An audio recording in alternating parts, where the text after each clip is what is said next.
আসসালামু আলাইকুম। বর্তমানে আমরা আছি পুষ্প ইকো সিটিতে। আলহামদুলিল্লাহ আমাদের প্রথম ল্যাম্পপোস্ট বসানো হয়েছে। আমাদের প্রজেক্টে প্রথম ল্যাম্পপোস্ট বসানো হলো। আলহামদুলিল্লাহ ল্যাম্পপোস্টের কাজ চলমান। এছাড়া আমাদের পুষ্প ইকো সিটিতে ব্যাপক ডেভেলপমেন্টের কাজ চলতেছে। আমাদের অ্যামিউজমেন্ট পার্কের কাজ, আমাদের সুইমিং পুলের কাজ, আমাদের রেস্টুরেন্টের কাজ, আমাদের গেটের কাজ অলমোস্ট কমপ্লিট।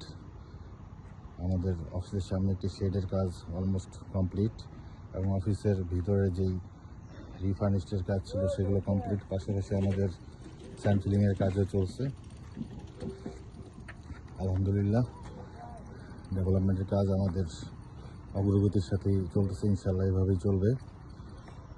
আলহামদুলিল্লাহ আমাদের প্রজেক্টে প্রথম ল্যাম্পপোস্ট উদ্বোধন হলো। আলহামদুলিল্লাহ।